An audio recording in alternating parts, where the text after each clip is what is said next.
Isang mapagpalang gabi sa inyo, mga kapuso, at kasama sa bawat kwentuhan. Samahan niyo po muli ang inyong lingkod sa isang salaysay na susubok sa tibay ng isang pusong nagmahal, nagtiis, at nasaktan. Sabi nila, ang pag-ibig ay parang isang marupok na salamin. Kayang-kaya nitong ipakita ang pinakamagandang bersyon ng mundo. Ngunit sa isang iglap, sa isang pagkakamali, maaari itong mabasag sa libu-libong piraso. At ang tanong, paano mo pupulutin ang sarili mo kung ang bawat piraso ay may talim ng kataksilan? Halina't pakinggan natin ang kwento ni Tala sa pumani, ang reyna sa likod ng maskara. Amoy pa lang ng nilulutong kaldereta ay sapat na para punuin ang buong kusina ng Villa Paraiso. Maingat na hinahalo ni Tala ang sarsa. Tinitiyak na tamang-tama ang lambot ng karne at ang lapot ng sabaw. Paborito ito ni Dante. 7 taon na sila ngayong kasal. At sa loob ng 7 taon, hindi niya kinalimutan ang mga maliliit na bagay na nagpapasaya sa kanyang asawa. Napangiti siya ng mapait. 7 taon. Parang kailan lang. Sinulyapan niya ang kanyang refleksyon sa salamin ng oven. Nakasuot lang siya ng isang simpleng bestida. Ang buhok niya ay nakatali lang sa isang simpleng pusod. Ito ang uniforme niya sa araw-araw. Ang uniforme ng isang may bahay. Ang uniforme na pinili niyang isuot. Kahit na kaya niyang bilhin ang buong mundo kung gugustuhin niya. Sa hapagkainan, nakahanda na ang lahat. Ang mga kubyertos ay kumikinang. Ang mga kandila ay nakasindi. At isang bote ng mamahaling alak ang naghihintay. Isang perpektong eksena para sa isang perpektong anibersaryo. Ngunit sa puso ni Tala, may isang bahagi na hindi mapakali. Biglang tumunog ang doorbell at agad na pinahid ni Tala ang kanyang mga kamay sa apron at dali-daling naglakad papunta sa pinto. Inaasahan niyang si Dante na yon, pero ang bumungad sa kanya ay ang malamig na mukha ng kanyang biyenan, si Imelda Madrigal. Magandang gabi po, Mama. Bati ni Tala. Bahagyang yumuko para magmano. Hindi sumagot si Imelda. Sa halip, pumasok ito sa loob. Ang mga mata ay nilibot ang buong kabahayan na para bang isang inspektor. Ano bang amoy na yan? Amoy bawang. Akala mo naman ay nasa isang karinderya tayo. Napalunok si Tala. Naghanda po ako para sa anibersaryo namin ni Dante. Anibersaryo? Tumaas ang isang kilay ni Imelda. Tiningnan siya nito mula ulo hanggang paa. At ganyan ang itsura mo? Mukha kang katulong, Tala. Hindi nakapagtataka kung bakit laging ginagabi sa opisina ang anak ko. Bawat salita ay parang isang maliit na karayom na tumutusok sa kanyang puso. Ngunit sanay na si Tala. Ngumiti na lang siya. Maupo po muna kayo, Mama. Malapit na pong umuwi si Dante. Hindi nagtagal. Dumating na rin ang kotseng hinihintay niya. Pumasok si Dante sa bahay, dala ang bigat ng isang buong araw na trabaho. Hindi man lang siya nito tiningnan. Inihagis niya ang kanyang briefcase sa sofa, niluwagan ang kanyang kurbata, at bumuntong hininga. Dante, anak, salubong ni Imelda, agad na kinuha ang braso ng anak. Tingnan mo ang inihanda ng asawa mo. Nag-abala pa siya. Ma, nandito ka pala, sabi ni Dante, walang kabuhay-buhay. Tala, nasaan si Sinag? Nasa kwarto na po niya, natutulog na. Mahinang sagot ni Tala. Halika na, kumain na tayo. Ang hapunan ay puno ng katahimikan. Ang tanging maririnig lang ay ang tunog ng mga kubyertos na tumatama sa plato. Si Imelda lang ang nagsasalita. Pinupuri ang lahat ng nagawa ni Dante sa kumpanya na para bang si Dante ang nag-iisang dahilan ng tagumpay nito. Si Dante naman ay abala sa kanyang telepono. Bahagyang tumatango sa mga sinasabi ng ina habang ang mga daliri ay mabilis na nagtatype. Sinubukan ni Tala na magsimula ng usapan. Kamusta ang araw mo, mahal? Pagod. Maikling sagot ni Dante. Hindi inaalis ang tingin sa screen. Biglang nag-vibrate ang telepono ni Dante. Isang tawag. Tiningnan niya ang screen. At sa isang iglap, nakita ni Tala ang pagbabago sa ekspresyon ng kanyang mukha. Isang bahagyang paglambot. Isang bagay na hindi na niya nakikita na ipinapakita nito sa kanya. "Excuse me," sabi ni Dante at tumayo ito. Naglakad papunta sa hardin para sagutin ang tawag. Hindi sinasadya ni Tala na masundan ng tingin ng asawa. Mula sa salaming bintana, nakita niya itong nakatalikod. Pero ang boses nito, kahit mahina, ay may kakaibang lambing. At sa gitna ng usapan, narinig niya ang isang bagay na nagpatigil sa kanyang paghinga. Isang mahinang halakhak ng isang babae sa kabilang linya. Nang bumalik si Dante sa hapag, mas lalo pa itong naging malamig. Tapos na ang hapunan. Nagpaalam na si Imelda, hindi nakalimutang mag-iwan ng huling patutsada. "Tala, alagaan mong mabuti ang anak ko. At sana, sa susunod na taon, mabigyan mo na kami ng apo na lalaki." Nang silang dalawa na lang ni Dante ang natira, ang katahimikan ay naging mas mabigat. Tinipon ni Tala ang lahat ng kanyang lakas. "Dante," panimula niya. "May problema ba?" Tumingin si Dante sa kanya. Sa unang pagkakataon ngayong gabi, tiningnan siya nito ng diretso sa mata. Ngunit ang mga matang yon ay wala ng init, wala ng pagmamahal, malamig, kasing lamig ng yelo. "Tala, kailangan nating mag-usap." Huminto ang mundo ni Tala. Hinintay niya ang susunod na sasabihin nito. Ang puso niya ay kumakabog ng napakabilis. Itinuon ni Dante ang kanyang mga mata sa kanya. Walang emosyon na para bang nag-uulat lang ng isang balita. "Buntis si Selena."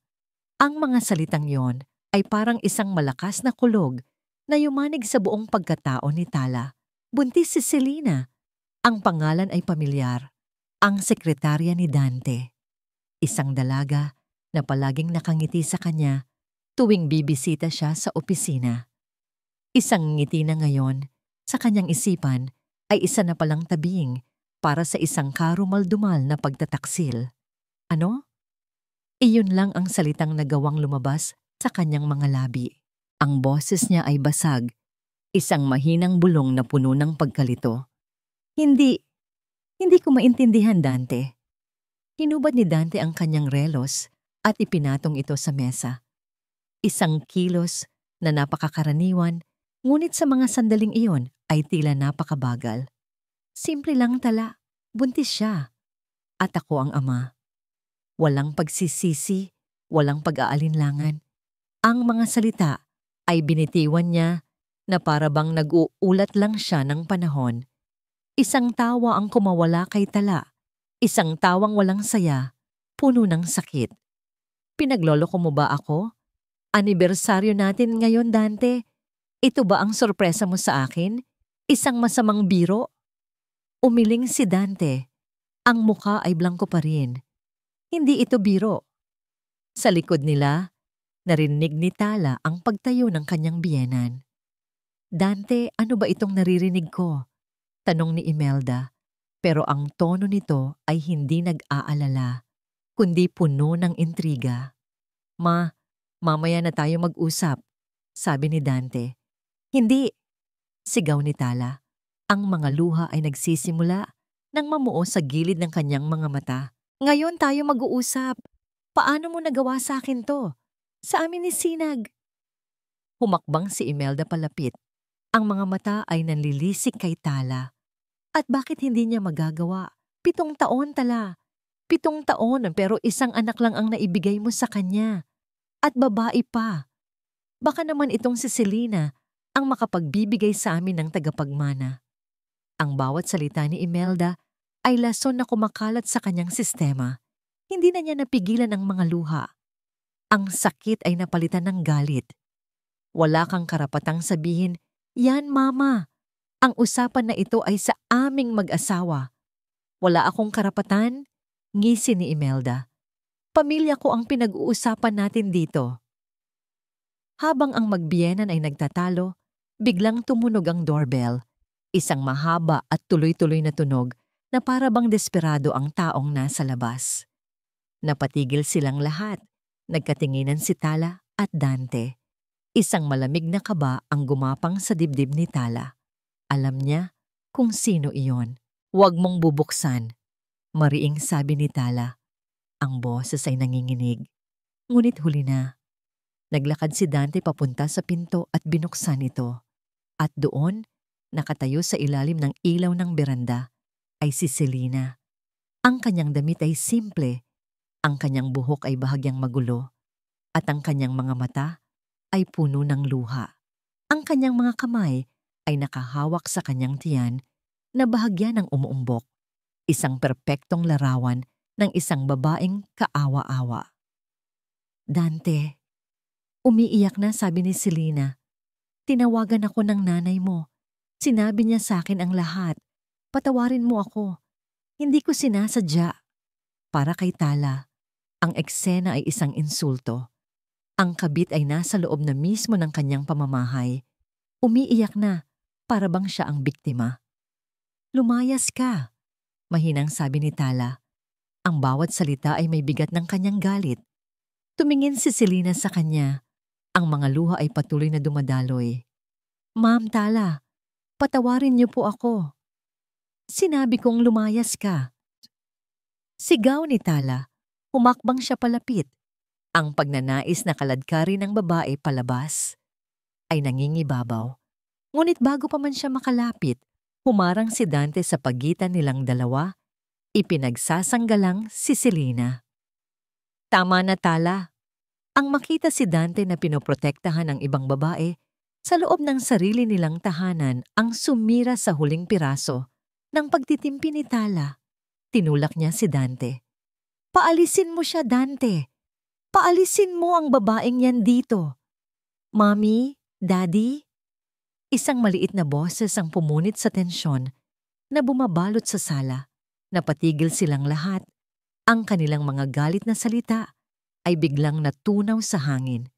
Sa paanan ng hagdanan, nakatayo ang kanilang 6 na taong gulang na anak na si Sinag. Suot ang kanyang paboritong pajama na may larawan ng mga bituin. Yakap-yakap niya ang kanyang teddy bear. Ang kanyang mga mata ay malapad at puno ng takot. Pinapalipat-lipat ang tingin mula sa umiiyak niyang ina, sa galit niyang ama, sa estrangherong babae na nasa likod nito, at sa kanyang lola na may ngisi sa mga labi. Ang galit sa puso ni Tala ay biglang nahaluan ng matinding sakit at pag-aalala para sa kanyang anak. Sinag, anak, sabi niya. Ang boses ay nanginginig habang pinipigilan ang paghikbi. Bumalik ka na sa kwarto mo, please. Matulog ka na. Anong nangyayari, Mami? Tanong ng bata. Ang boses ay garalgal dahil sa nagbabadyang pag-iyak. Pabalikin mo na yan sa kwarto, malamig na utos ni Imelda. Usapan ito ng mga matatanda. Ang kawalang puso sa boses ng kanyang biyenan ang nagtulak kay Tala na umabot sa kanyang sukdulan. Ang lugar na ito ay kanyang tahanan.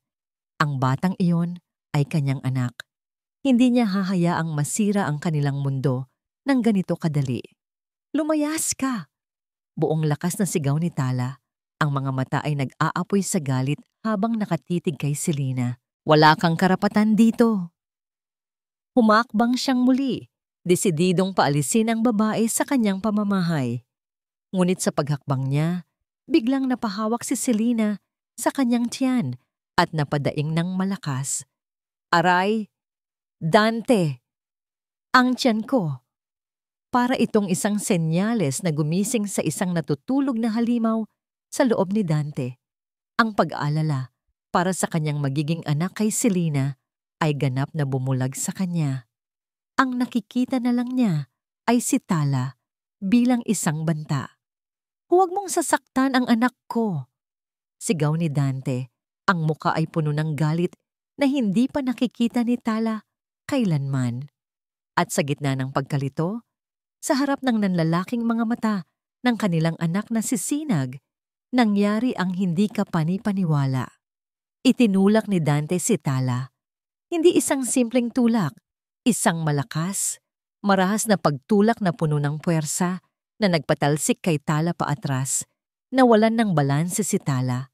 Ang kanyang mga paa ay tila nawalan ng sahig na tinatapakan. Ang sigaw na dapat sana ay lalabas sa kanyang lalamunan ay naipit. Ang mundo ay umikot. Ang huli niyang nakita ay hindi ang hagdanan sa kanyang likuran, hindi ang galit na mukha ni Dante, kundi ang mukha ng kanyang anak na si Sinag. Ang mga mata nito ay nanlaki sa sobrang takot. Ang bibig ay nakabuka sa isang sigaw na walang tunog. Pagkatapos ay naramdaman niya ang matitigas na gilid ng mga baitang ng hagdanan na humahampas sa kanyang likod. 1, 2, 3. Ang bawat pagbagsak ay nagdadala ng panibagong sakit hanggang sa isang matinding pagtama sa kanyang ulo ang nagpadilim sa lahat. Bago siya lamunin ng kadiliman, isang huling imahe ang nanatili sa kanyang isipan. Ang mukha ng kanyang anak, nababalot sa purong lagim. At pagkatapos, wala na. Ang unang nagparehistro sa kamalayan ni Tala ay ang amoy. Amoy ng antiseptiko. Isang malinis ngunit malungkot na amoy na sumisiksik sa kanyang ilong. Pagkatapos ay ang tunog. Isang mahina at ritmikong pag-beep ng isang makina sa kanyang tabi. At sa wakas, ang sakit. Isang mapurol na sakit sa kanyang likod at isang matinding kirot sa kanyang ulo. Dahan-dahan niyang iminulat ang kanyang mga mata. Puti. Ang lahat ay puti. Ang kisame, ang mga pader, ang kumot na nakabalot sa kanya. Nasa ospital siya. Ang mga alaala ay bumalik na parang isang rumaragasang baha. Ang hapunan, ang sigawan, si Selena, ang pagtulak ni Dante, at ang pinakamasakit sa lahat, ang mukha ni Sinag na puno ng takot. Sinag, bulong niya, ang lalamunan ay tuyo at magaslaw. Isang nurse ang agad na lumapit. Ma'am Tala, gising na po pala kayo. Huwag po muna kayong masyadong gumalaw. Tatawagin ko lang po ang doktor. Kasunod ng doktor ay si Dante. Ang mukha nito ay gusot, ang mga mata ay namumugto na para bang galing sa magdamag na pag-iyak. Umupo ito sa tabi ng kama at hinawakan ng kanyang kamay. Ang paghawak nito ay dapat sana'y magbibigay ng kapanatagan, ngunit para kay Tala, ito'y malamig at walang buhay. Ang doktor, isang babaeng nasa katanghalian, ang edad na may malumanay na boses, ay nagsalita. Ipinaliwanag niya ang mga pinsalang natamo ni Tala. Mga pasa, isang minor concussion, at pagkatapos ay huminto siya. Ang kanyang mga mata ay napuno ng habag. Mrs. Madrigal, Tala, I'm very sorry. Alam na ni Tala ang kasunod. Nararamdaman niya ito sa kawalan sa loob ng kanyang sinapupunan. There were complications from the fall, patuloy ng doktor. We did everything we could, but you lost the baby.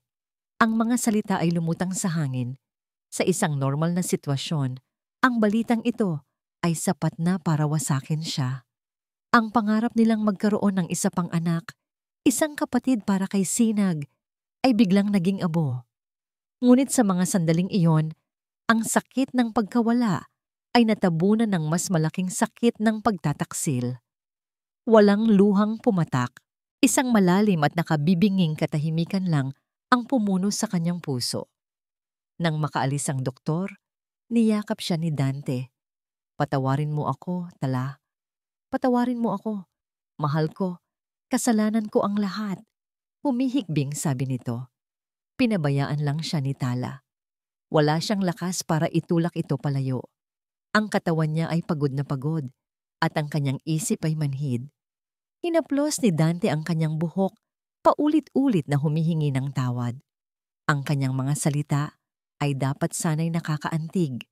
Ngunit para kay Tala, ang mga ito'y tunog na walang kahulugan, mga linya mula sa isang script na matagal nang isinulat. Magpapahinga lang ako, mahinang sabi ni Tala. Ipinikit ang kanyang mga mata. Sige, mahal, magpahinga ka, sagot ni Dante. Dito lang ako sa tabi mo. Lalabas lang ako saglit para tawagan si Mama, para i-update siya. Narinig ni Tala ang paghalik nito sa kanyang noo, ang pagtayo nito at ang marahang pagbukas at pagsara ng pinto ng kwarto. Ngunit hindi siya natutulog. Ang pinto ay hindi sumarado ng husto. Nag-iwan ng isang maliit na siwang. At sa katahimikan ng ospital, ang boses ni Dante mula sa hallway ay malinaw na malinaw. Ang tono nito ay iba na. Wala na ang pagsisisi, napalitan ng isang mahinahon at nakakakilabot na pagpapasigla. Mahal. Oo, ako to. Kumalma ka na. Okay na ako. Isang saglit na katahimikan. Siya? Gising na siya. Oo, alam na niya. Tungkol sa bata. Wala na. Muli, isang sandaling paghinto. At ang mga sumunod na salitang narinig ni Tala ang tuluyang pumatay sa anumang natitirang pagmamahal sa kanyang puso. Huwag mo nang isipin yon. Siguro mas mabuti na rin to. Mas pinapadali nito ang lahat para sa atin. Hindi, Selena. Makinig ka sa akin. Ikaw at ang kambal ang importante sa akin. Kayo lang. Kambal. Hindi lang pala isa. Isang malamig na agos ang dumaloy sa mga ugat ni Tala. Ang kanyang paghinga ay huminto. Oo naman. Patuloy ni Dante. Ang boses ay puno ng lambing na para lamang kay Selena. Kailanman, hindi ko siya minahal. Alam mo yan? Isa lang siyang tulay. Isang paraan para makuha ko ang nararapat sa akin. Malapit na, mahal. Konting tiis na lang. Ang buong Lumina Holdings, magiging atin na. Iyon na iyon. Ang huling pako sa kabaong ng kanilang pagsasama. Ang 7 taon ng kanyang buhay, ang kanyang pagsasakripisyo, ang pagtalikod niya sa kanyang tunay na pagkatao. Lahat ay isang malaking kasinungalingan. Hindi lang siya asawang ipinagkanulo. Isa siyang target na planadong-planado. Ang mga luha na kanina pa niya pinipigilan ay tuluyan ng natuyo. Ang manhid na pakiramdam ay nawala. Ang sakit sa kanyang ulo at likod ay tila naglaho. Sa lugar ng lahat ng yon, isang bagay ang isinilang. Isang bagay na malamig, matigas at mapanganib. Dahan-dahan niyang iminulat ang kanyang mga mata. Tumingin siya sa puting kisame, ngunit ang nakikita niya ay ang nagliliyab na guho ng kanyang nakaraan. At mula sa mga guhong yon, isang bagong tala ang bumangon. Ipinikit niyang muli ang kanyang mga mata. Hinayaang pumasok si Dante sa kwarto at umupo muli sa kanyang tabi. Walang kamalay-malay sa halimaw, nakagigising lang. Nang makaramdam si Tala ng pagkakataon, nang marinig niya ang mahinang paghilik ni Dante na nakatulog sa upuan, dahan-dahan niyang inabot ang kanyang telepono sa bedside table. Ang kanyang mga daliri ay hindi nanginginig. Ang kanyang pulso ay matatag. Binuksan niya ang kanyang mga mensahe at hinanap ang isang pangalan na matagal na niyang hindi kinokontak para sa ganitong bagay. Diwa. Isang maikling mensahe lang ang kanyang tinipa. 3 salita na magbabago sa takbo ng lahat. Activate Sunset Protocol. Pinindot niya ang send at sa paggawa nito, tuluyan na niyang ibinaon ang babaeng minsan ay naging si Tala Rosario. Nasa gitna ng isang video conference, si Diwa Reyes kasama ang mga investor mula sa Japan. Milyon-milyong dolyar ang nakataya sa kasunduan. Ang bawat salita niya ay kalkulado. Ang bawat graph na ipinapakita niya sa screen ay metikuloso. Siya ang kanang kamay ni Miss Art, ang executive assistant na mas kinatatakutan pa kaysa sa mga miyembro ng board. Kilala siya sa kanyang talas ng isip at sa kanyang malamig na profesionalismo. Sa kalagitnaan ng kanyang presentasyon, nag-vibrate ang kanyang personal na telepono na nakatago sa bulsa ng kanyang coat. Isa lang itong maikling panginginig, ngunit para kay Diwa, ito'y kasing lakas ng isang pagsabog. Isang tingin lang sa relo niya. Alam niya kung anong ibig sabihin ng notification na yon. Gentlemen, please excuse me for one moment. Mahinahon niyang sabi, hindi nagpapakita ng anumang bakas ng pagmamadali. Itinuro niya ang kanyang junior executive. Mr. Sandoval will continue with the market projections. Walang lingon-likod, lumabas siya ng conference room. Ang mga junior executive ay nagkatinginan, nagtataka. Hindi pa kailanman iniwan ni Diwa Reyes ang isang pulong sa gitna nito. Pagpasok niya sa kanyang pribadong opisina, mabilis niyang kinuha ang telepono. Isang mensahe. 3 salita. Mula sa numerong iisa lang ang nakakaalam maliban sa kanya. Activate Sunset Protocol. Hindi na kailangan ng paliwanag. Ang Sunset Protocol ay ang pinakahuling contingency plan na sila mismo ni Tala ang bumuo. Maraming taon na ang nakalipas. Ito ay para sa isang sitwasyon na pareho nilang ipinagdarasal na hindi sana dumating. Ang sitwasyon ng sukdulang pagtataksil. Ang ibig sabihin nito ay paglubog ng araw para sa mga kaaway. Walang emosyong mababakas sa mukha ni Diwa. Walang gulat, walang takot. Tanging isang matigas na determinasyon ang pumuno sa kanyang mga mata. Bumalik siya sa conference room. Gentlemen, anunsyo niya, ang boses ay kalmado ngunit may bigat. I apologize, but this meeting is adjourned. A sudden and extremely urgent matter has come to my attention. We will reschedule. Bago pa man makapag-react ang sinuman, pinatay na niya ang video call. Pumunta siya sa isang pader sa kanyang opisina na mukhang isang ordinaryong bookshelf. Sa isang partikular na libro, hinila niya ito at isang nakatagong vault ang lumitaw. Inilagay niya ang kanyang fingerprint at isang serye ng mga code. Bumukas ito at sa loob ay isang itim at matibay na briefcase na gawa sa metal. Kinuha niya ito at walang sabi-sabing nilisan ng opisina. Nag-iwan ng isang utos sa kanyang sekretarya. Cancel all my appointments for the next 48 hours. I am unreachable. Sa ospital, natagpuan ni Diwa si Dante Madrigal na natutulog sa isang upuan sa tabi ng kama ni Tala. Ang itsura nito ay pagod, ngunit sa paningin ni Diwa, ito ang itsura ng isang ahas na nagpapahinga matapos manuklaw. Dahan-dahan siyang pumasok. Gising si Tala. Ang mga mata nito ay nakabukas at nakatitig sa kisame. Walang luha, walang bakas ng sakit, tanging isang malamig at blangkong determinasyon. Ito ang babaeng kilala niya, ang tunay na presidente ng Lumina Holdings. Hindi siya nagsalita. Inilapag lang niya ang briefcase sa isang maliit na mesa at binuksan ito. Ang loob ay naglalaman ng mga dokumento, maingat na nakaayos. Ma'am President, bulong niya, ang kanyang boses ay puno ng respeto. I received the order. Tumingin si Tala sa kanya, isang bahagyang tango. Diwa, ihanda mo ang lahat. Inilabas ni Diwa ang mga unang dokumento at isang itim na pluma. Special Power of Attorney, Divorce Petition, Citing Adultery and Attempted Physical Harm, at ang mga unang kautusan para i-freeze ang lahat ng personal at corporate assets na nasa ilalim ng pangalan ni Mr. Madrigal. Isa-isang kinuha ni Tala ang mga papel. Ang kanyang kamay ay hindi nanginginig. Bawat pirma niya ay madiin at perpekto. Ang babaeng nagluluto ng kaldereta kagabi ay patay na. Ang nasa harap ni Diwa ngayon ay isang reyna na naghahanda para sa digmaan. Habang tahimik na nagaganap ang pagpaplano sa loob ng ospital, sa isang mamahaling department store sa kabilang bahagi ng lungsod, masayang namimili si Selena at Dante. Nakalimutan na ni Dante ang kanyang pag-iyak kanina. Ngayon, ang kanyang mga mata ay nagniningning sa tagumpay.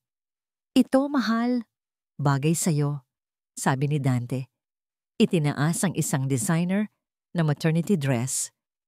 At kapag naipanganak mo na ang ating mga prinsipe, bibili natin ang buong butik na ito kung gusto mo. Humagikgik si Selena. Hinihimas ang kanyang tiyan. Talaga?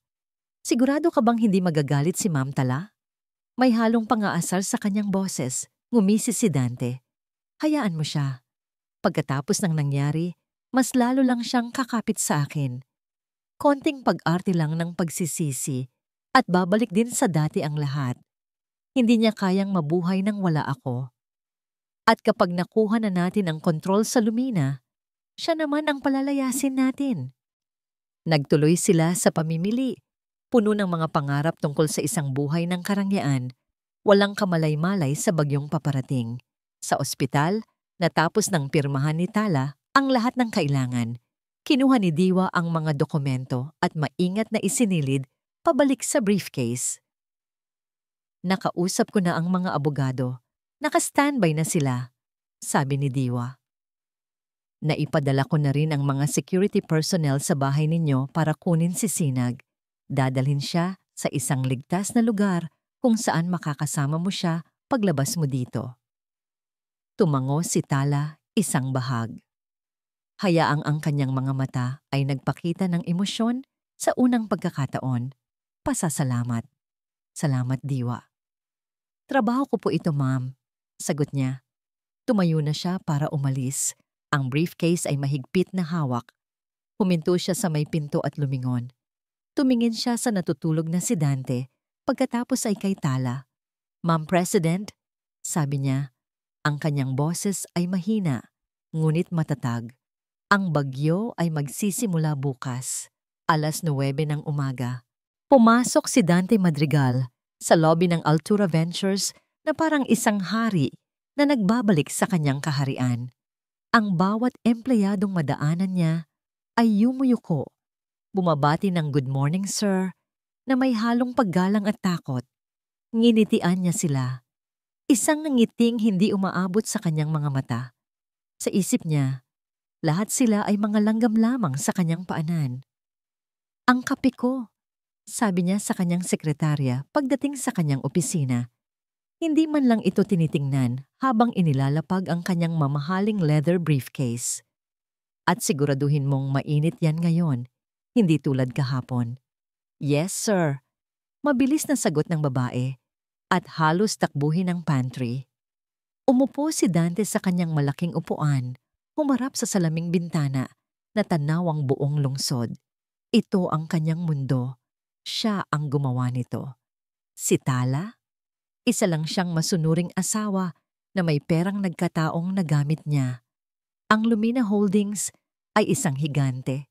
Oo, ngunit ang Altura Ventures ang kanyang obra maestra. Siya ang nagpalago nito. Napangisi siya nang maalala ang itsura ni Tala sa ospital. Kawawa. Basag. Ganoon dapat. Mas madali niya itong makokontrol ngayon. Ang pagkawala ng bata ay isang trahedya. Oo, ngunit isa ring oportunidad. Isang bagay na magagamit niya para paikutin muli si Tala sa kanyang mga daliri. Biglang bumukas ang pinto ng kanyang opisina. Hindi ang kanyang sekretarya, kundi dalawang lalaking naka-Amerikana. Parehong may seryosong muka at may dalang mga itim na portfolyo. Excuse me? Taas kilay na tanong ni Dante. Sino ang nagpapasok sa inyo dito? Ang isa sa mga lalaki, mas matanda at may salamin, ay humakbang palapit. Mr. Dante Madrigal, kami po ang mga kinatawan mula sa legal department ng Lumina Holdings. We are here on behalf of our client, Mrs. Tala Rosario Madrigal. Natawa si Dante, isang malakas at mapanghamak na tawa. Legal department, nagpadala si Tala ng mga abogado? Para saan? Para takutin ako? Walang emosyon ang mukha ng abogado. Maingat niyang ipinatong sa makintab na mesa ni Dante ang isang napakakapal na folder. Ang bigat ng paglapag nito ay umalingaw-ngaw sa tahimik na opisina. Ito po ang kopya ng petisyon para sa diborsyo. Binuksan ni Dante ang folder. Ang mga mata niya ay mabilis na tumakbo sa mga unang linya. Divorce, adultery, attempted physical harm. Muli siyang natawa. This is ridiculous. Sa tingin niyo ba ay may laban siya sa akin? Ako ang nagpapatakbo ng kumpanyang ito. Wala siyang kahit na ano. Lahat po ng ebidensya ay nakalakip dyan, Mr. Madrigal, sabi ng abogado. At ito pa po. Naglabas siya ng isa pang dokumento. Isang summons. Pinatatawag po kayo sa isang pagdinig tungkol sa pag-aari ng Villa Paraiso at lahat ng iba pang assets na nakapangalan sa inyong mag-asawa. Iwinasiwas ni Dante ang kanyang kamay. Tapos na ba kayo? May trabaho pa ako. Sabihin niyo sa asawa ko, kung gusto niyang makipag-usap, puntahan niya ako. Hindi yung nagtatago siya sa likod ng mga abogado. Nang mga sandaling iyon, pumasok ang kanyang sekretarya. Ang mukha ay balisa. Sir, pasensya na po sa istorbo pero ano na naman? Inis na tanong ni Dante. Tumawag po ang bangko, sir. Yung company credit card po. Na-decline daw po yung transaction para sa bagong software. Kumunot ang noo ni Dante. Anong na-decline? Baka nagkamali lang sila. Tawagan mo ulit. Sinubukan na po nila ng ilang beses, sir. Ang sabi po ng bangko, yung account daw po na-freeze. Biglang nanikip ang dibdib ni Dante. Anong na-freeze? Sino ang nag-utos niyan? Galing daw po sa main office, sir. Sa Lumina Holdings. Ang mga abogado ay tahimik lang na nakatayo. Mga seryosong saksi sa unti-unting pagguho ng mundo ni Dante. Kinuha ni Dante ang kanyang telepono para tawagan si Tala. Oras na para tapusin ang kalokohang ito. Isang sigaw lang, ilang pananakot, at siguradong aatras na ang babaeng yon. Ngunit ang tawag ay hindi pumasok. The number you have dialed is currently unavailable. Sinubukan niya ulit, ganon pa rin. Sinubukan niyang i-access ang kanyang personal na online banking account. Access denied. Account has been frozen by primary holder.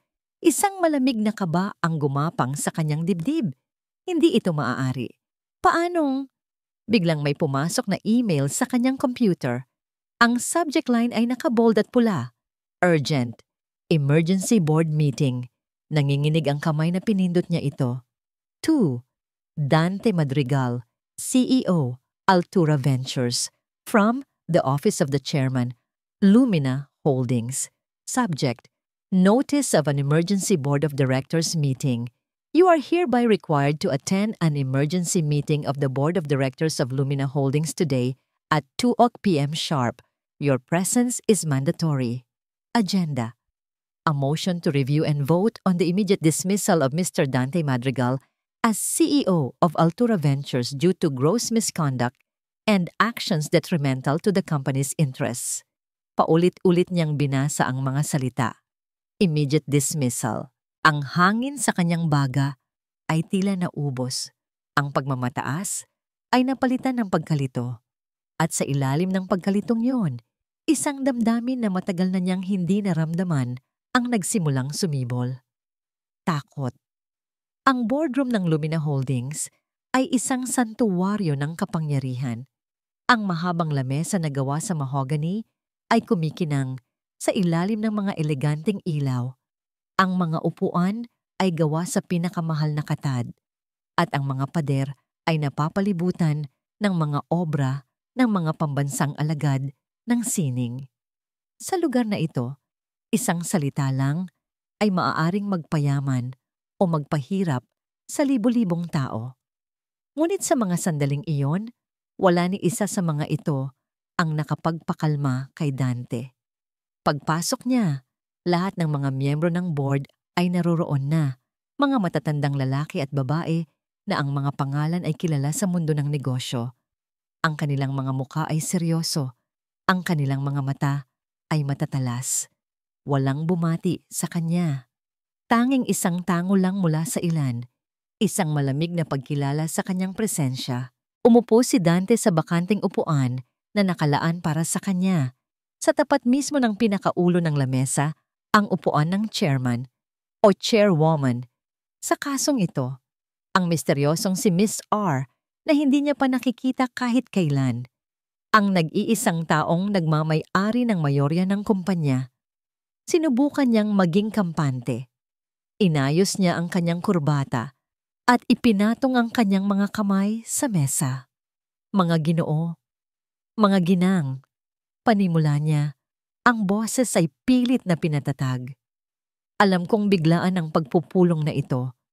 Kung ano man ang personal na problemang idinulot ng aking asawa Sa kumpanyang ito, ako na ang humihingi ng paumanhin. Ngunit nais kong ipaalala sa inyong lahat na sa ilalim ng aking pamumuno, ang Altura Ventures ay nagtala ng pinakamataas na kita sa kasaysayan nito. Ang mga numero ay hindi nagsisinungaling. Walang sumagot. Ang katahimikan ay nakabibingi. Ang chairwoman ay hindi gusto ng pinaghihintay. Sabi ng isa sa mga pinakamatandang miyembro, si Mr. Elizalde, habang tinitingnan ng kanyang relos. Nagsimulang pagpawisan ng malamig si Dante. Sino ba talaga itong si Miss R? Bakit ganoon na lang ang takot at respeto nila sa kanya? Ang alam niya lang ay apelyidong Rosario ang nagtatag ng Lumina. Isang matandang angkan na matagal nang namayapa. Marahil ay isang matandang dalaga na kamag-anak, isang taong walang alam sa negosyo at umaasa lang sa mga tagapayo. Eksaktong 2:00 ng hapon, ang malaki at mabigat na pinto ng boardroom ay bumukas. Ang unang pumasok ay si Diwa Reyes.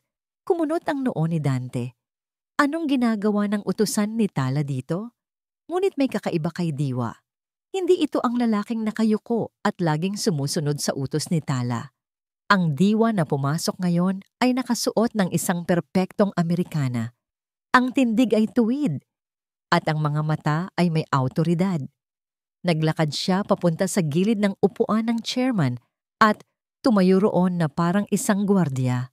At pagkatapos, sumunod ang isa pang tao, isang babae. Ang tunog ng kanyang mga takong na tumatama sa marmol na sahig ay ang tanging maririnig sa silid. Bawat hakbang ay may bigat, may tiwala sa sarili.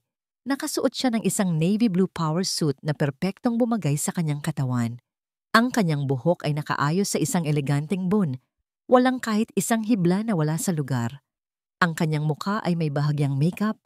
Sapat lang para bigyang diin ang kanyang matatalim na mga mata. Napatanga si Dante. Ang hangin ay tila ninakaw mula sa kanyang mga baga. Ang babaeng yon ay si Tala. Ngunit hindi ito ang Tala na kilala niya. Hindi ito ang asawa niyang nagluluto ng kaldereta. Ang babaeng nakasuot ng simpleng bestida at umiiyak sa bawat masasakit na salitang binibitawan niya. Ang babaeng nasa harapan niya ngayon ay isang estranghera, isang reyna. Sa isang iglap, lahat ng miyembro ng board ay sabay-sabay na tumayo. Isang kilos ng sukdulang paggalang. Hindi makapaniwala si Dante. Anong ginagawa ni Tala dito? Sinundan ba niya ako? Gagawa ba siya ng eksena? Ang kanyang isip ay naghahanap ng isang lohikal na paliwanag, ngunit wala siyang makita. Naglakad si Tala papunta sa ulo ng lamesa, hindi man lang siya sinulyapan, na para bang isa lang siyang ordinaryong kasangkapan sa silid. Nang makarating siya sa kanyang upuan, nagsalita si Diwa. Ang kanyang boses ay malinaw at malakas, umalingaw-ngaw sa buong boardroom. Mga Ginoo, mga ginang, ipinapakilala ko sa inyo ang nagtatag at ang chairwoman ng Lumina Holdings, Ginang Tala Rosario. Ang mga salitang yon ay tumama kay Dante na parang isang bala. Miss R. Rosario, Tala Rosario. Ang lahat ng piraso ay biglang nagkadugtong-dugtong sa isang nakakakilabot na larawan. Ang dugo ay tila umalis sa kanyang mukha. Ang kanyang bibig ay bahagyang bumuka, ngunit walang salitang lumabas. Ang kanyang perpektong mundo ay gumuho sa isang iglap. Ang babaeng minamaliit niya, ang babaeng pinagtaksilan niya, ang babaeng itinulak niya sa hagdanan, ay ang may-ari ng lahat. Umupo si Tala sa kanyang trono. Inilibot niya ang kanyang tingin sa mga miyembro ng board at sa wakas, ang kanyang malamig na mga mata ay tumama sa mga mata ni Dante. Walang galit, walang sakit. Tanging isang nakapapasong kawalang interes. Itinaas niya ang kanyang kamay at lahat ay muling umupo. Magsimula na tayo, sabi ni Tala. Ang kanyang boses ay kalmado ngunit may talim. Tumingin siya diretso kay Dante. Unang agenda, ang pagpapatalsik kay Ginoong Dante Madrigal sa lahat ng kanyang posisyon. Mula sa bintana ng kanyang bagong opisina, Ang tunay na opisina ng chairman na hindi kailanman natapakan ni Dante. Tahimik na pinanood ni Tala ang paglabas ng kanyang asawa mula sa gusali ng Lumina Holdings. Hindi na ito ang hari na pumasok kanina. Ang Dante na lumabas ngayon ay isang talunang sundalo. Hindi siya nag-iisa. 2 unipormadong security guard ang nasa magkabilang gilid niya. Hindi siya hinahawakan ngunit sapat na ang kanilang presensya para ipahiwatig na sa pilitan ang kanyang pag-alis. Sa kanyang mga kamay, bitbit niya ang isang maliit na kahon na naglalaman ng mga personal niyang gamit. Isang picture frame nila ni Sinag, ilang mga dokumento, at ang kanyang plakang CEO of the Year. Ang pagmamalaki niya ay isa na lang ngayong piraso ng basura sa loob ng isang karton. Walang boto na kumontra. Pagkatapos ng maikling presentasyon ni Diwa na naglalaman ng mga ebidensya ng paglustay ni Dante ng pondo ng kumpanya para sa mga luho ni Selena, lahat ng miyembro ng board ay itinaas ang kanilang kamay para sa kanyang pagpapatalsik. Sinubukan ni Dante na magsalita, magpaliwanag, kahit na magmakaawa, ngunit isang senyas lang mula kay Tala ay sapat na para patahimikin siya ng mga gwardya. Tumunog ang telepono sa kanyang mesa, si Diwa. "Ma'am President, tapos na po dito sa baba," sabi nito. "Proceed na po ba ang Team Bravo sa Villa Paraiso?" "Proceed," simpleng sagot ni Tala. Ang kanyang mga mata ay nanatiling nakatutok sa papalayong figura ni Dante sa ibaba. Ang Villa Paraiso, na minsan ay naging simbolo ng pangarap ni Tala, ay ang susunod na babagsak. Dumating ang isang van sa harap ng marangyang bahay. Bumaba mula rito ang isang grupo ng mga tao, mga abogado, at mga mover. Si Imelda at Selena, na abala sa pagpaplano ng isang baby shower, ang nagulat na nagbukas ng pinto. "Sino kayo? Anong kailangan nyo?" Mataray na tanong ni Imelda. Isang abogado ang humakbang. "Ginang Imelda Madrigal, ako po ang kinatawan ng korporasyon na nagmamay-ari ng property na ito. Narito po kami para ipatupad ang eviction notice. Mayroon po kayong 1 oras para ilabas ang lahat ng inyong personal na gamit." Humalakhak si Imelda. "Nababaliw ka na ba? Pag-aari ito ng anak ko. Isa kang tawag ko lang kay Dante, si Santika." "Hindi na po yun mangyayari, Ginang Madrigal." Kalmadong sagot ng abogado, iniabot ang isang dokumento. "Simula ngayong hapon, si Mr. Dante Madrigal ay wala ng anumang kaugnayan sa Lumina Holdings at sa lahat ng mga ari-arian nito, kasama na ang bahay na ito." Habang si Imelda ay namumutla sa pagkabigla, si Selena naman ay nagsimulang magpanik. "Anong ibig sabihin niyan? Ang mga gamit ko? Yung mga bag? Yung mga alahas na binili sa akin ni Dante? Lahat po ng nabili gamit ang company funds ay kumpiskado." Sabi ng abogado, "May isang listahan na hawak. May karapatan lang po kayong kunin ang mga bagay na personal ninyong binili gamit ang sarili ninyong pera." Doon nagsimula ang kaguluhan. Sumisigaw si Imelda, nagbabanta. Si Selena naman ay humahagulgol habang pinapanood ang mga mover na maingat na inilalagay sa kahon ang kanyang mga designer na sapatos. Sinubukan niyang gamitin ang kanyang credit card para tumawag ng taxi, ngunit sunod-sunod itong na-decline. Lahat ng tulay pinansyal na nagdudugtong sa kanila kay Dante at kay Tala ay pinutol na. Sa pagtatapos ng araw, ang makapangyarihang pamilya, Madrigal ay napilitang sumakay sa isang luma at umuusok na taxi. Dala ang iilang mga maleta papunta sa isang maliit at masikip na apartment sa isang hindi kilalang bahagi ng lungsod. Ang Villa Paraiso ay isinara. Ang mga gate nito ay ikinandado, naghihintay sa pagbabalik ng tunay na reyna. Sinubukan ni Dante na tumawag sa kanyang mga kaibigan, sa kanyang mga koneksyon sa industriya. Ngunit ang balita ay mabilis kumalat. Walang gustong tumulong sa taong kinalaban ang Lumina Holdings. Walang gustong madamay. Ang mga teleponong dati ay agad na sinasagot. Ngayon ay hindi na siya kilala. Sa loob ng masikip na apartment, ang amoy ng alikabok at lumang pintura ay nanunuot sa ilong. Naririnig ang sigawan ng mga kapitbahay at ang ingay ng mga sasakyan sa labas. Malayo sa katahimikan ng Villa Paraiso, nakaupo si Dante sa isang lumang sofa. Ang kanyang mukha ay nakasubsob sa kanyang mga palad. Talo siya. Wasak. Si Selena naman ay palakad-lakad, hindi mapakali. Ang mukha ay puno ng galit at hindi makapaniwala. Ang pangarap niyang maging isang mayaman na ginang ay naging isang bangungot. Tumingin siya kay Dante, hindi na ang lalaking hinahangaan niya, kundi isang simbolo ng kabiguan. Ano na ang gagawin natin ngayon, Dante? Sigaw niya, ang boses ay puno ng panunumbat. Ito ba yung sinasabi mong buhay na ibibigay mo sa akin at sa mga anak natin? Nakatira sa isang lungga na mas masahol pa sa tirahan ng katulong natin dati? Tumingin si Dante sa kanya. Ang mga mata ay pula at pagod. Tumigil ka, Selena. Ginagawa ko ang lahat. Ginagawa ang lahat? Humalakhak si Selena ng mapait. Sinira mo ang lahat, Dante. Sinira mo. Pinangakuan mo ako ng buhay, Reyna. Ito ba yon? Ito ba ang kaharian mo? Ang mga sumunod na araw ay isang bangungot para sa pamilya Madrigal. Ang karangyaan ay napalitan ng kakapusan. Ang respeto ay napalitan ng pangungutya. At ang pagmamahalan na akala nila ay totoo, ay unti-unting kinakain ng desperasyon. Si Imelda, na sanay sa buhay ng isang donya, ang unang bumigay. Hindi niya matanggap ang kanilang sitwasyon. Isang umaga, hindi na niya natiis. Lingid sa kaalaman ni Dante, nag-abang siya sa labas ng isang pribadong eskwelahan. Ang eskwelahan kung saan lihim na inilipat ni Tala si Sinag.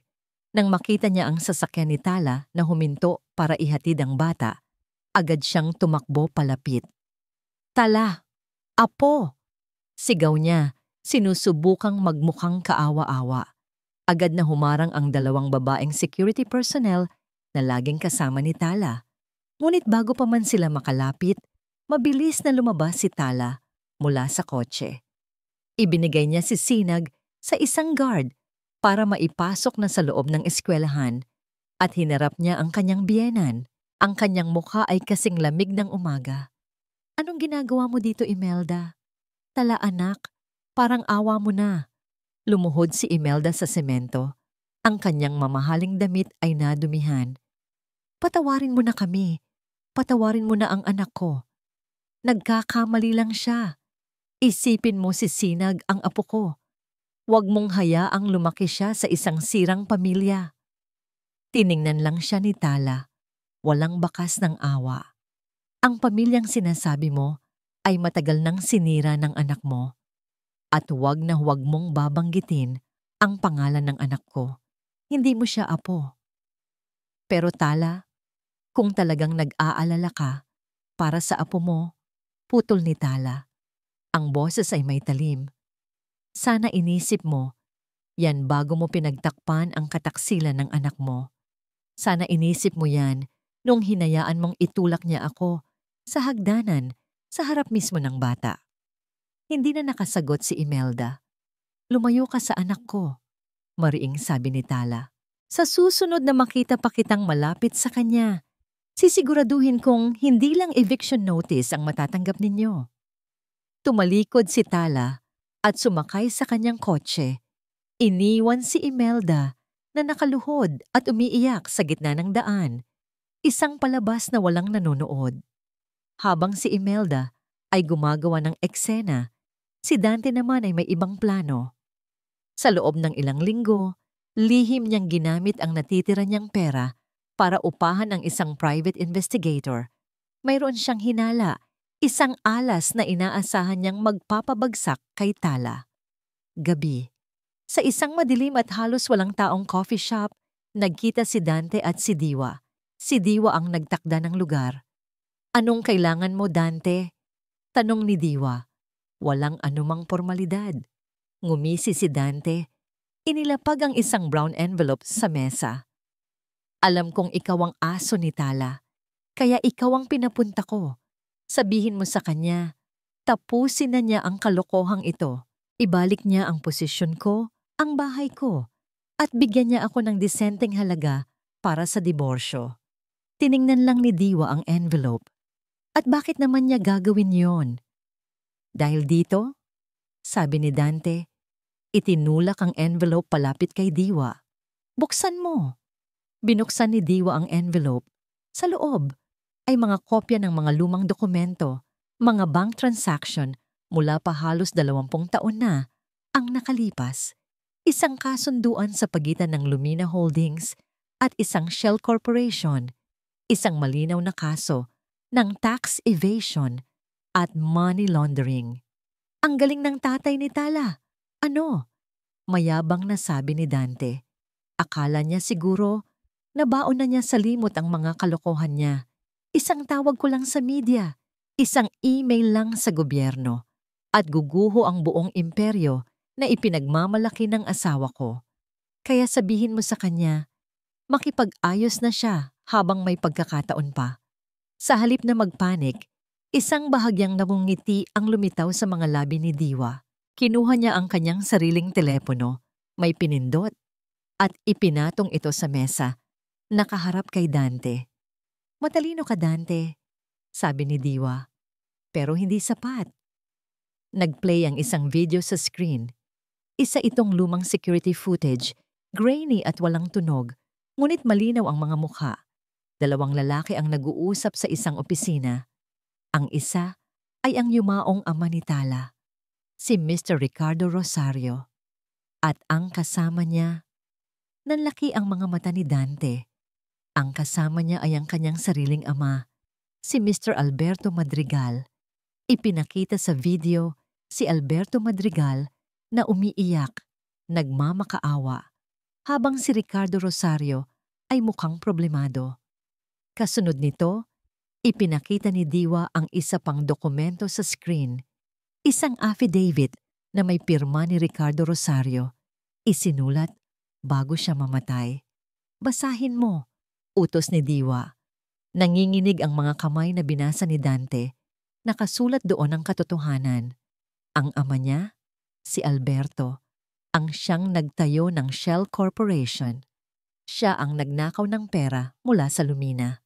Ngunit dahil sa matagal na nilang pagkakaibigan, sa halip na ipakulong siya, si Mr. Rosario ang tumulong na ayusin ang gulo, ginamit ang sarili niyang pera para takpan ang butas at iligtas ang pamilya Madrigal mula sa kahihiyan at pagkakakulong.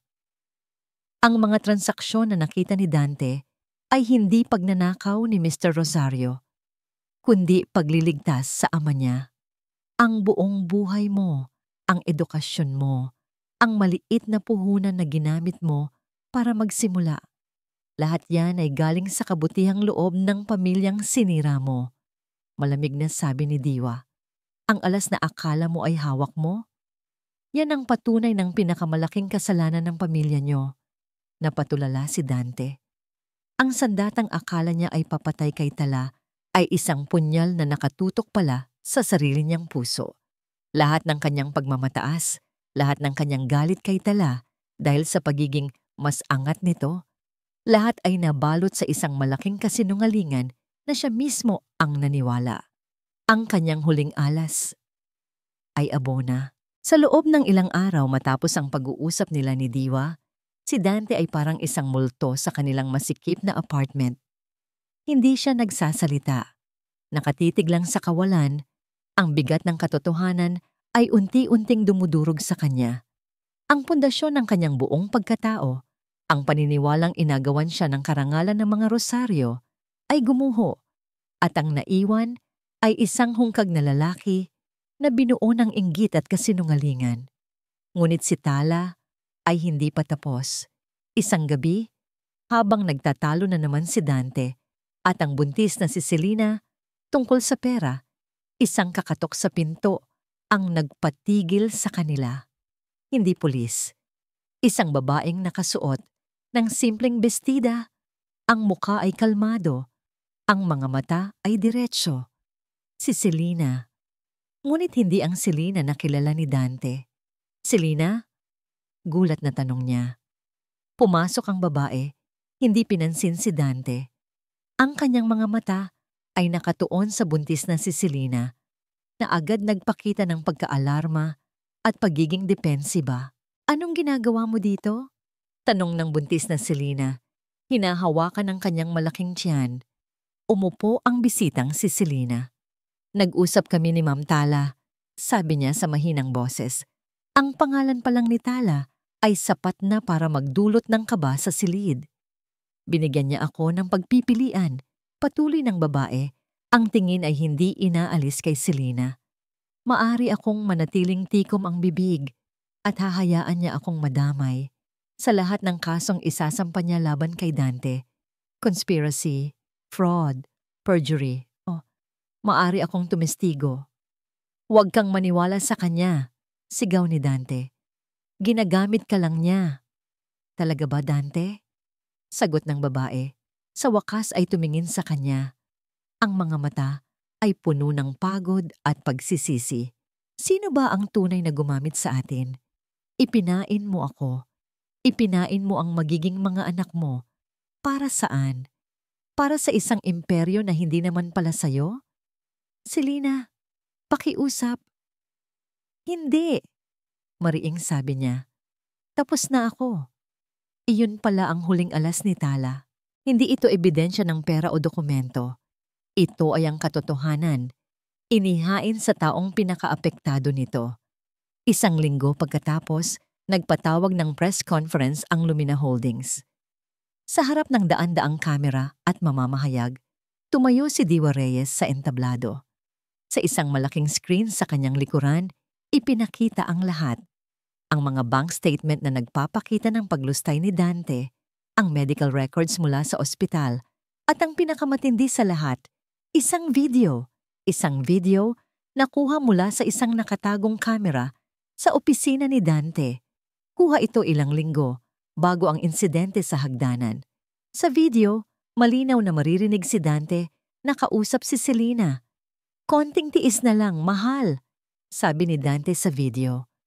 Kapag nakuha ko na ang tiwala niya para ilipat sa akin ang controlling shares, tapos na ang laro. Itatapon ko siya na parang basahan. Ang buong silid ay napuno ng bulungan. Kasunod nito, isang panayam kay Selena ang ipinalabas, kung saan isinalaysay niya ang buong plano, mula sa simula hanggang sa gabi ng trahedya. Habang ang press conference ay nagaganap, sa maliit na apartment ng mga Madrigal, pinapanood nila ang lahat sa isang lumang telebisyon. Si Imelda ay napahagulgol, si Selena ay napaupo, nanginginig, at si Dante, wala na, blanko. Pagkatapos ay dumating ang tunog na matagal na nilang kinatatakutan. Ang tunog ng mga sirena ng pulis, papalakas ng papalakas, hanggang sa huminto ito sa tapat mismo ng kanilang gusali. Nagkaroon ng malalakas na katok sa pinto. Bukas, pulis ito. Walang gumalaw. Para silang mga estatwa na naghihintay sa kanilang katapusan. Nang sa pilitang buksan ng mga pulis ang pinto, natagpuan nila si Dante na nakaupo sa sofa, nakatitig sa kawalan. Hindi siya pumalag, hindi siya nagsalita. Habang isinusuot ng pulis ang posa sa kanyang mga kamay, ang kanyang mga mata ay napadako sa bintana. Sa labas, nagsisimula ng umulan. Nakita niya ang isang taxi na huminto sa kanto. Mula roon, bumaba si Selena. Dala ang isang maliit na maleta. Sumakay siya sa taxi at mabilis itong umalis. Sumigaw si Dante, isang sigaw na puno ng galit, pagsisisi at kabiguan. Selena! Ngunit ang taxi ay tuloy-tuloy lang sa pag-alis. Papalayo. Hanggang sa maging isa na lang itong maliit na tuldok sa gitna ng malakas na ulan. Hindi ito lumingon. Kahit minsan.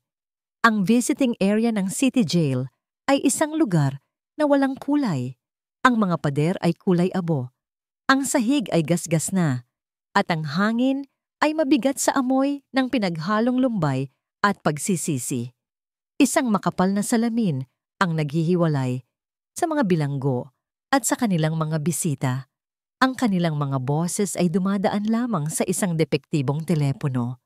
Ito ang lugar kung saan pinili ni Tala na huling harapin si Dante, isang araw bago ang pagbaba ng hatol sa kanya. Pag-upo niya sa upuan, nakita niya si Dante na papalapit mula sa kabilang panig ng salamin.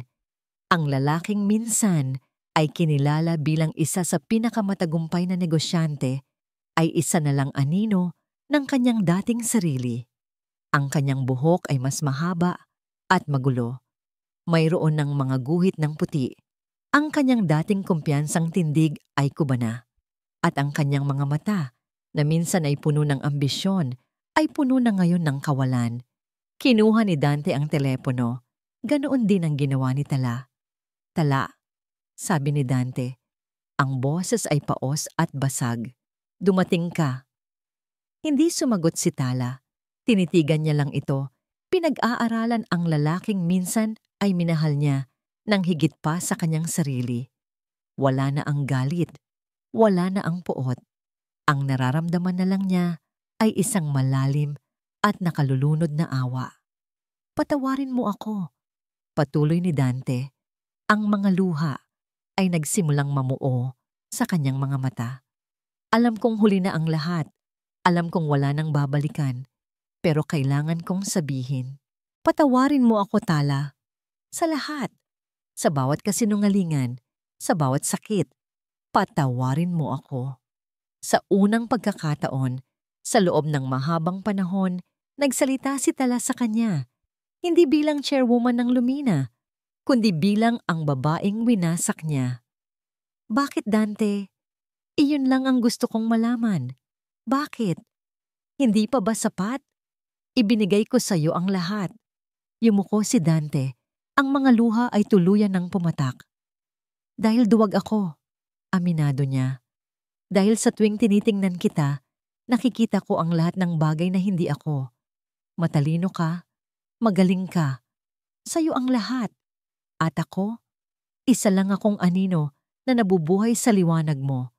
Gusto kong patunayan sa sarili ko na kaya kong higitan ka, na kaya kong agawin ang lahat mula sa'yo. Pero sa huli, ako ang nawalan ng lahat. Isang mahabang katahimikan ang namagitan sa kanila. Hindi ako naparito para maghiganti, Dante. Mahinahong sabi ni Tala. Noong una, oo. Gusto kong maramdaman mo ang sakit na naramdaman ko.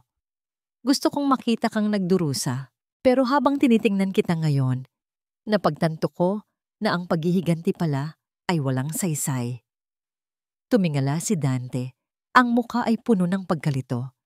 Ang pinakamalaking parusa sa'yo ay hindi ang kulungang ito. Patuloy ni Tala. Hindi ang pagkawala ng pera o kapangyarihan. Ang parusa mo, Dante, ay ang mabuhay araw-araw, dala ang kaalaman na sinira mo ang nag-iisang tao na tunay na nagmahal sa'yo. Ang parusa mo ay ang mga alaala ng gabing iyon, ang mukha ng sarili mong anak habang pinapanood kang saktan ang kanyang ina. Iyan ang habambuhay mong bilangguan. Kumuha si Tala ng isang bagay mula sa kanyang bag, isang litrato. Ipinatong niya ito sa maliit na mesa at itinulak palapit sa salamin. Ito ay isang bagong litrato ni Sinag. Nakangiti ito, tumatawa habang naglalaro sa isang park. Isang ngangiting puno ng buhay at saya. Isang ngangiting matagal nang hindi nakikita ni Dante. Ito, sabi ni Tala, ang boses ay nananatiling matatag. Ito ang tunay na kayamanan na winasak mo. At ito rin ang dahilan kung bakit ako bumangon. Nanalo ako, Dante, hindi dahil sinira kita, kundi dahil nailigtas ko siya. Tinitigan ni Dante ang litrato. Ang kanyang mga kamay ay nanginginig. Ang kanyang paghikbi ay naging isang malakas na hagulgol, isang tunog ng isang taong tuluyan ng nawasak. Tumayo na si Tala. Tapos na ang kanilang usapan. Tapos na ang kanilang kabanata. Paalam, Dante. Ibinaba niya ang telepono. Tumalikod siya at nagsimulang maglakad palayo. Ang tunog ng kanyang mga takong ay matatag at hindi nag-aalinlangan. Hindi niya pinakinggan ang mga sigaw ni Dante mula sa likuran, ang paulit-ulit na pagtawag nito sa kanyang pangalan. Nagpatuloy lang siya sa paglakad, papalabas ng madilim na lugar na yon, at pabalik sa liwanag kung saan naghihintay ang kanyang anak. Ang digmaan ay tapos na. Ang mga kaaway ay natalo. Ngunit natuklasan ni Tala na ang pinakamahirap na laban ay hindi pala ang nangyari sa boardroom o sa korte. Ito ay ang laban na nagaganap tuwing gabi sa katahimikan ng kanilang bagong tahanan. Isang gabi, nagising si Tala sa isang pamilyar na tunog, isang mahinang pag-iyak mula sa kabilang kwarto. Dahan-dahan siyang bumangon at naglakad papunta sa silid ni Sinag. Ang ilaw mula sa buwan sa labas ng bintana ay nagbigay ng sapat na liwanag para makita niya ang kanyang anak. Nanginginig sa ilalim ng kumot, ang mukha ay basang-basa ng luha habang natutulog. "Hindi po, Mami, huwag po," bulong ng bata sa gitna ng kanyang panaginip. Marahang umupo si Tala sa gilid ng kama at niyakap ang kanyang anak. "Shh, anak, nandito lang si Mami," bulong niya. Hinahaplos ang buhok ni Sinag. "Ligtas ka na, panaginip lang yan." Nagising si Sinag. Ang mga mata ay nanlalaki sa takot. Bago niya nakilala ang mukha ng kanyang ina, agad siyang yumakap ng mahigpit. "Mami, yung hagdanan, nahulog ka po ulit." Ang bawat salita ay parang isang patalim sa puso ni Tala. Ang sugat na iniwan ng gabing iyon ay mas malalim pala sa kanyang anak kaysa sa kanya. Ang paghihiganti niya kay Dante ay nagdulot ng hustisya, ngunit hindi nito kayang burahin ang alaala ng trauma sa isipan ng isang inosenteng bata. Kinabukasan, gumawa si Tala ng isang desisyon. Tinawagan niya si Diwa. "I-cancel mo lahat ng appointments ko for the next month," sabi niya. "Lahat. Ang tanging prioridad ko ngayon ay si Sinag." Sinimulan ni Tala ang mahabang proseso ng paghilom. Dinala niya si Sinag sa isang child psychologist, isang mabait na babae na nagngangalang Dr. Reyes. Sa labas ng playroom, habang si Sinag ay naglalaro ng mga blocks, kinausap ni Tala ang doktora. Ang trauma ay parang isang basag na salamin sa isipan ng isang bata, Mrs. Rosario. Paliwanag ng doktora. Ang bawat piraso ay isang alaala ng takot. Ang trabaho natin ay hindi para piliting buuin muli ang salamin, kundi para tulungan siyang tanggapin na kahit may mga basag, buo pa rin ang kanyang pagkatao. Sinunod ni Tala ang lahat ng payo. Pasensya, pag-unawa, at pagbabalik ng pakiramdam ng kaligtasan. Isang hapon, naupo silang mag-ina sa sahig ng sala, napapalibutan ng mga Crayola at malalaking papel. "Gawa tayo ng dream house natin," masayang sabi ni Tala. "Mas malaki po sa Villa Paraiso?" tanong ni Sinag. Umiling si Tala. "Hindi anak, mas malit. Isang bahay na para lang sa ating dalawa. Walang malalaking hagdanan, isang palapag lang, at may malaking hardin kung saan pwede tayong magtanim ng maraming bulaklak na kasing ganda mo." Gumuhit si Sinag. Isang maliit na bahay na may 2 tao sa harap, magkahawak kamay, isang babae at isang batang babae. Sa itaas, gumuhit siya ng isang malaking-malaking araw. "Ikaw po yung araw, Mami," sabi niya. "Kasi po, tinatanggal niyo yung dilim." Niyakap ni Tala ang kanyang anak. Pinipigilan ang mga luha. Dinala niya si Sinag sa isang mahabang bakasyon sa isang tahimik na probinsya sa tabi ng dagat. Walang signal ng telepono, walang business meetings. Tanging sila lang dalawa, ang buhangin at ang alon. Maghapon silang naglakad sa dalampasigan, namulot ng mga kabibe. Nagtayo sila ng mga kastilyong buhangin, pinapanood itong tangay ng alon. At pagkatapos ay magtatayo ulit, tumatawa sa bawat pagguho na para bang iyon ang pinakamasayang laro sa buong mundo. Isang hapon, habang papalubog na ang araw at nagiging kulay kahel at lila ang kalangitan, nakaupo sila sa buhanginan, pinapanood ang mga alon. Sa unang pagkakataon sa loob ng maraming buwan, Nakita ni Tala ang isang tunay at payapang ngiti sa mga labi ng kanyang anak. "Ang ganda po pala dito, Mami," sabi ni Sinag, isinandalang ulo sa balikat ni Tala. "Oo, anak, napakaganda," sagot ni Tala. Ang puso ay puno ng isang kapanatagan na hindi kayang bilhin ng lahat ng pera sa mundo. Tahimik lang silang upo roon, nakikinig sa himig ng dagat.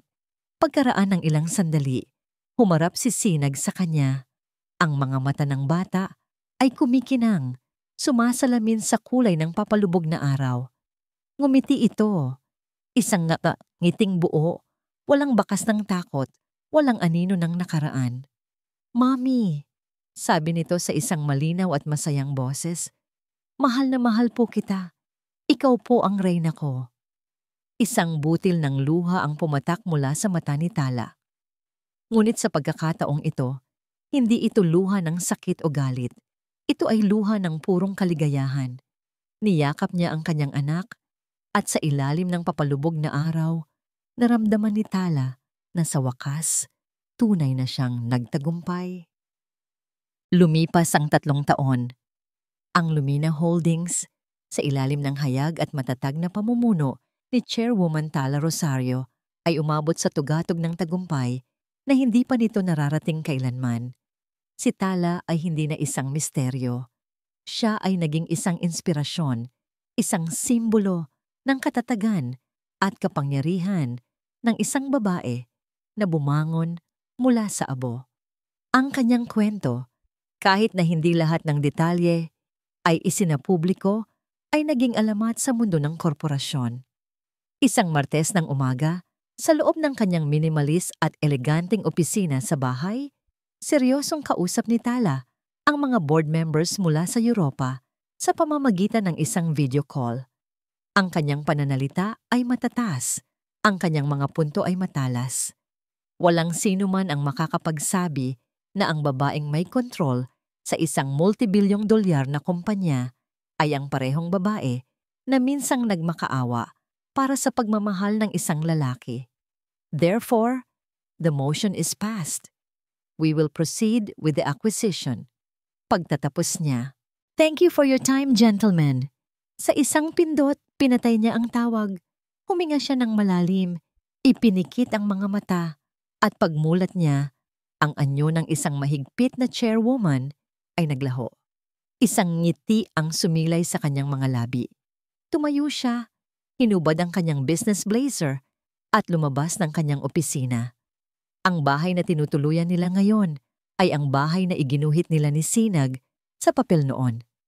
Isang palapag lang, napapalibutan ng salamin ng mga pader, na tanaw ang isang malawak at namumulaklak na hardin. Hindi ito kasing laki ng Villa Paraiso, ngunit ito ay isang tahanan, isang tunay na paraiso. Naabutan niya sa kusina si Sinag, 9 taong gulang na ngayon, naabala sa paglalagay ng mga plato sa mesa para sa kanilang agahan. Ang dating batang palaging takot ay isa ng masayahin at bibang bata. Ang kanyang tawa ay musika sa tainga ni Tala.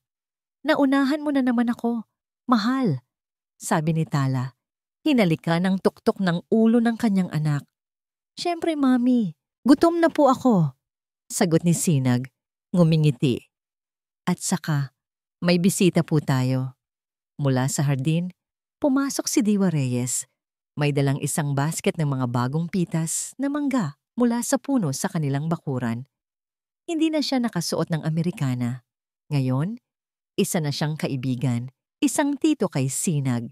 Siya ang naging pinakamatatag na haligi sa buhay nilang mag-ina. "Tito Diwa," masayang bati ni Sinag. "Good morning, Sinag." "Good morning, Ma'am." "Tala," putol ni Tala, nakangiti. "Ilang beses ko bang sasabihin sa'yo? Dito sa bahay Tala lang." Ngumiti si Diwa. "Pasensya na. Mahirap tanggalin ang nakasanayan."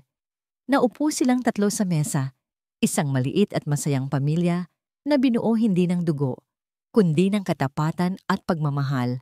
Nagkwentuhan sila tungkol sa eskwela ni Sinag, sa bagong aklat na binabasa nito at sa plano nilang pagpunta sa beach sa darating na Sabado. Pagkatapos ng agahan, lumabas sina Tala at Sinag sa hardin. Habang nagdidilig si Sinag ng mga rosas, naupo si Tala sa isang bench sa ilalim ng puno ng mangga, hawak ang isang tasa ng mainit na kape. Pinanood niya ang kanyang anak, ang kanyang sinag ng araw. Malaya itong tumatakbo, walang takot, walang anino ng nakaraan. Sa mga sandaling iyon, naramdaman ni Tala ang isang ganap na kapayapaan. Ang mga sugat ay naghilom na, ang mga pait ay napatawad na. Hindi niya kinalimutan ang nakaraan, ngunit hindi na niya hinayaang diktahan nito ang kanyang kasalukuyan. Biglang may lumapit na delivery personnel sa kanilang gate. May dalang isang malaking palumpon ng mga puting bulaklak, mga stargazer lily, ang paborito niya. Walang card, walang pangalan, tanging isang maliit na nota na nakasulat sa magandang sulat kamay. Para sa reyna na nagtayo ng sarili niyang kaharian. Ito na ang 3 beses na nakatanggap siya ng ganitong bulaklak sa loob ng isang buwan mula sa isang hindi nagpapakilalang tagahanga. Ngumiti si Tala. Ibinigay niya ang mga bulaklak kay Sinag. Hindi na mahalaga kung kanino galing. Ang puso niya ay buo na. Kontento sa kung anong meron siya. Niyakap niya ang kanyang anak habang pinapanood nila ang paglipad ng mga paru-paro sa kanilang hardin. Ang pag-ibig, natutunan niya, ay hindi pala tungkol sa paghahanap ng isang taong bubuo sa'yo. Ito ay tungkol sa pagbuo ng sarili mo.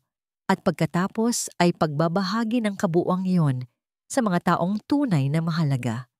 At doon, sa ilalim ng sikat ng araw, sa gitna ng kanyang hardin, kasama ang kanyang pinakamamahal na kayamanan, nahanap ni Tala Rosario ang kanyang tunay na happily ever after.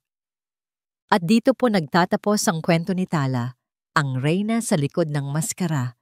Ang kwentong ito ay nagpapaalala sa atin na ang tunay na lakas ay hindi nasusukat sa kung paano tayo umiiwas na masaktan, kundi sa kung paano tayo bumabangon matapos madapa. Ang pagpapatawad, lalo na sa ating sarili, ang unang hakbang tungo sa tunay na paghilom. At ang pinakamahalaga sa lahat, ang pinakamatamis na tagumpay ay hindi ang pagganti, kundi ang pagbuo ng isang masaya at mapayapang buhay mula sa mga abo ng nakaraan. Maraming salamat po sa inyong walang sawang pagsubaybay. Sana po ay may napulot kayong aral at inspirasyon sa kwento ni Tala. Ano pong masasabi ninyo sa kanyang pinagdaanan? At anong klaseng kwento naman ang gusto ninyong marinig sa susunod? I-comment nyo lang po sa ibaba. Ang inyong mga saloobin ay mahalaga sa amin. Hindi dito nagtatapos ang ating paglalakbay. Marami pa pong kwentong kasing ganda at mas puno ng aral dito sa aming channel. Kung nagustuhan nyo ang kwentong ito, i-like, i-share sa pamilya at mga kaibigan, at mag-subscribe na rin para lagi kayong updated sa mga susunod pa naming kwento. I-click niyo ang notification bell para kayo ang unang makarinig kapag may bago kaming upload. Pagpalain po kayo ng Panginoon, kayo at ang inyong buong pamilya. Hanggang sa muli.